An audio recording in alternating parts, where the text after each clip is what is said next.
Hi, ఎలా ఉన్నావు? నేను బాగానే ఉన్నాను. నువ్వెలా ఉన్నావు?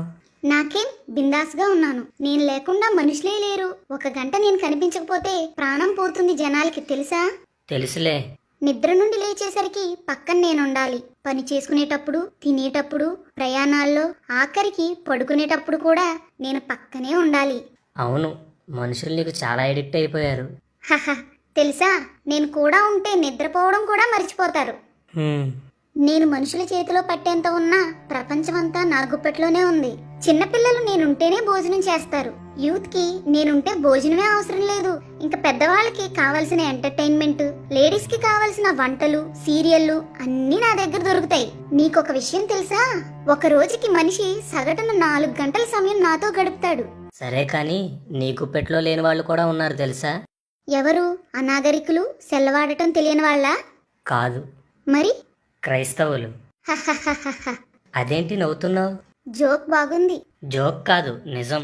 సమయాన్ని వృధా చేసుకోవద్దని బైబిల్లో ఉంది. కాబట్టి మా క్రిస్టియన్స్ నీతో గడిపి టైం వేస్ట్ చేయరు. పిచ్చివాడా, ఏం ఆలోచిస్తున్నావయ్యా? మా క్రిస్టియన్స్ దేవుణ్ణి ఎంతో ప్రేమిస్తారు. అందుకే లోకంలో ఉన్న అనవసరమైన విషయాలకి సమయం కేటాయించరు. నీకో విషయం చెప్పనా? మీ వాళ్ళలో కూడా చాలా మంది నా బానిసలే.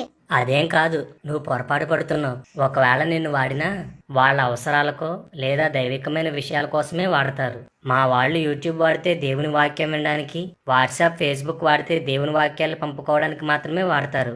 భలే చెప్పావు. నిజమే, వాళ్ళు అందుకే వాటిని వాడదాం అనుకుంటారు. అలా అనే యూట్యూబ్ లోనికి వెళ్తారు. వెళ్ళగానే ఆ హీరో ఇలాంటి వాడా, ఈ హీరోయిన్ ఏం చేసిందో తెలుసా అని 2 సజెషన్స్ ఇస్తాను. అంతే, అక్కడ మునుగుతారు, ఎక్కడో తేల్తారు. ఇప్పుడు చెప్పు, వాళ్ళ సమయం అంతా నా గుప్పెట్లో లేదా?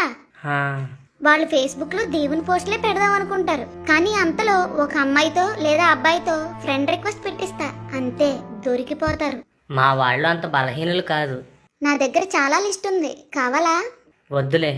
వాట్సాప్, యూట్యూబ్, టిక్ టాక్ లో సమయాన్ని గడిపే వాళ్ళకైతే కొదువే లేదు. ఇందులో పాస్టర్లు, విశ్వాసులు, సంఘ పెద్దలు అనే తేడానే లేదు. అందరూ నా దాసులే. ఒకప్పుడు బయటే నన్ను వాడేవారు. ఇప్పుడైతే నేను మీ చర్చిల్లో కూడా వచ్చేసాను. ఒక పక్క మీ పాస్టర్ వాకింగ్ చెప్తుంటారు, ఇంకో పక్క మీ వాళ్ళు నన్ను ఆపరేట్ చేస్తూనే ఉంటారు. మీ క్రిస్టియన్స్ దేవుణ్ణి ప్రేమిస్తున్నామంటారు, కానీ దేవుడి కంటే ఎక్కువగా నన్నే ప్రేమిస్తారు. చర్చిలో ఉండే 2-3 గంటలు కూడా నేను లేకుండా ఉండలేకపోతున్నారు. రోజులో వాక్యం, ప్రార్థన లేకుండా అయినా ఉంటారేమో, కానీ నేను లేకుండా మాత్రం ఉండలేరు. అంత పిచ్చి నేనంటే. నేను అబద్ధాన్ని నేర్పిస్తాను, వేషధారణ అలవాటు చేస్తాను, తప్పులు చూపిస్తాను, చేయిస్తాను, భక్తి నుంచి వెనక్కి లాగి లోకంలో కలిపేస్తాను, నరకానికి పరుగులు పెట్టిస్తాను. నన్ను మితంగా వాడిన వారికి నేను ఉపకారిని, కానీ అతిగా వాడేవారికి మాత్రం అపకారిని. నా ద్వారా దేవుని వాక్యాన్ని విని బలపడిన వారు ఉన్నారు, బలంగా దేవునిలో ఉండి దిగజారిపోయిన వారు ఉన్నారు.